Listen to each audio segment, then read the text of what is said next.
शुद्धतेची खात्री आणि परंपरेचा विश्वास घेऊन आले आहेत कैलास आडगावकर ज्वेलर्स. कैलास आडगावकर ज्वेलर्स, जिथे सौंदर्याला मिळतो विश्वास.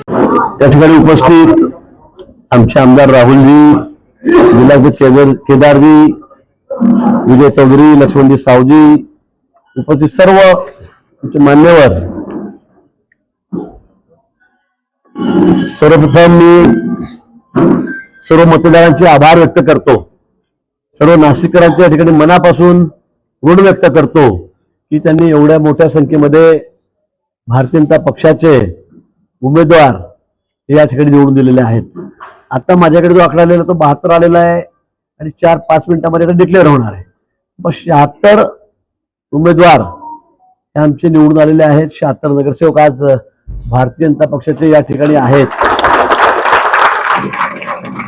गेल्या वेळी 66 नगरसेवक होते, आता 10 पुन्हा वाढलेले आहेत. 76 ही संख्या या ठिकाणी झालेली आहे. काही खरं म्हणजे कारण झालेत, मी सांगितलं आम्ही 80+ होऊ, 100 पर्यंतही पोहोचू, पण काही अडचणी झाल्यात. 2 दिवसापासून त्यांनी कारण खूप शोधली. 86 टक्के सगळ्या लोकांनी बोगस जाऊन मतदान केलं का शाही काढून. 60%, 55% मतदान झालेलं आहे. त्या सगळ्यांनी शाही उभे खोलल्या का 100%, 80%, 90% मतदान केलंय का. पण आपण हारणार आहोत त्याची जाणीव होती आणि म्हणून हे सगळे महाभाग, कधी मतपत्रिका त्याच्यावर मतदान घ्या, कधी नावं बोगस होते, खूप कव्हर मागवला. आता शाईवर मध्ये मशीनवर ते दुसरं मशीन काय आलं, पाडू मला वाटतं काही गरज नाही. मला वाटतं यांनी जेवढी बडबड ही अशी रिकामी आपल्या समोर येऊन केली, तेवढे भाष्ट जर बाहेर जाऊन केले असते, फिरले असते महाराष्ट्रात, तर थोड्याफार 10-20 जागा त्याच्या जास्त आल्या असत्या मला असं वाटतं. पण करायचं काही नाही, जनतेत जायचं नाही, समाजाचे कुठे नाव ओळखायचे नाही, कुठले समाज हिताचे कामं करायचे नाही, त्यावर बोलायचं नाही. फक्त काहीतरी वात्रटिका करायच्या. मराठी करायचं तर मराठी माणसांनी चांगली चपराक त्यांना दिलेली आहे. मुंबई तोडाची भाषा करायची, मुंबईकरांनी तर चांगली अशी दिलेली आहे. मला समजतच नाही. शाही निघते का शाही का तुमच्या तोंडाला लावायची. आता खरं म्हणजे ती वेळ आलेली याच्या तोंडाला शाही लावायची. हे लोकांनी दाखवून दिलं, मतदारांनी दाखवून दिलं. मी सांगितलं तर मला आठवत असेल, मी स्पष्ट सांगितलं सगळ्या भाषणामध्ये माझ्या, की मी पहिल्या 10 महापालिका सांगतो. मुंबई सांगतो, ठाणे सांगतो, कल्याण डोंबिवली सांगतो, उल्हासनगर सांगतो, पुणे सांगतो, चिंचवड सांगतो, नाशिक सांगतो, नागपूर. यापैकी त्यांनी सांगावं एवढी बडबड केली, आम्ही एका ठिकाणी निवडून येऊ. सगळं कॉन्स्टिट्यूशन एका ठिकाणी करा म्हटलं कुठल्याही महापालिकेवर, आणि एका ठिकाणी निवडून दाखवा. आज काय दानाफाम त्यांची झालेली आहे. सारख्या महापालिकेने आम्ही 100% विजय त्या ठिकाणी संपादित केलेला आहे. एक हाती आम्ही त्या ठिकाणी विजय संपादित केला आहे. स्पष्ट बहुमतामध्ये आम्ही महायुती पण आहोत आणि स्पष्ट बहुमतात आम्ही भाजप म्हणून त्या ठिकाणी आहोत. धुळ्याला सुद्धा उत्तर महाराष्ट्रामध्ये धुळे येतं, त्या ठिकाणी सुद्धा मागच्या वेळेला आपण 50+ म्हटलं होतं, 50 जागा घेतलेल्या होत्या. तिथे सामाजिक सोडगणित वेगळं आहे.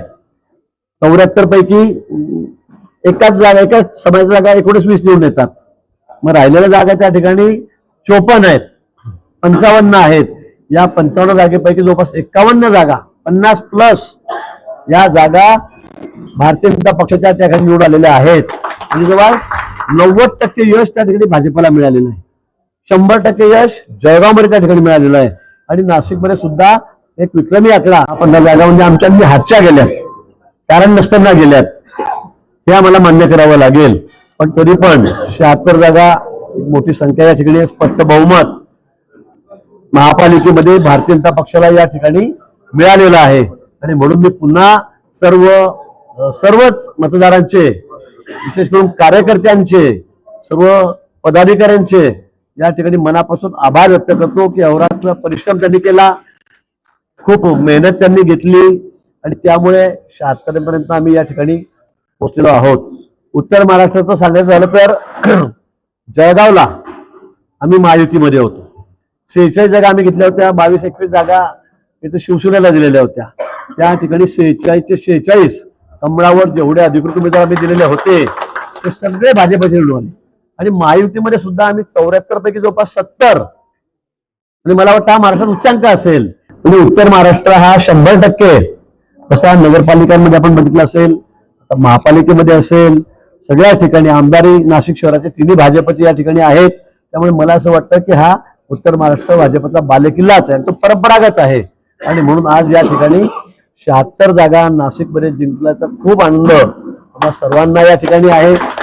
आता येणारा कुंभमेळा 1.5 वर्षामध्ये या ठिकाणी आहे आणि तो आपल्याला अतिशय यशस्वी करायचा आहे, सुंदर स्वच्छ आणि सुरक्षित करायचा आहे. त्यामुळे नाशिककरांच्या खूप अपेक्षा भाजपकडून या ठिकाणी आहेत, आमच्याकडून या ठिकाणी आहेत. निश्चित त्या पूर्ण करण्याचा आम्ही प्रयत्न करू.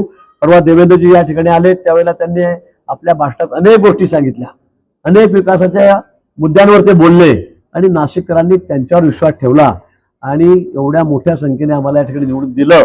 त्याबद्दल पुन्हा माननीय मुख्यमंत्री महोदयाकडून, आमचे अध्यक्ष रवींद्रजी चव्हाण त्यांच्याकडून आणि मी स्वतः, आमचे सगळे आमदार राहुलजी या ठिकाणी आहेत, केदारजी या ठिकाणी आहेत, आमच्या देवयानीताई सीमाताई मिरवणुकीमध्ये त्या ठिकाणी आहेत, सगळ्यांच्या वतीने मी आपले मनापासून या ठिकाणी सर्व मतदारांचे आभार व्यक्त करतो. NCN न्यूजसाठी रोहनदानी नाशिक.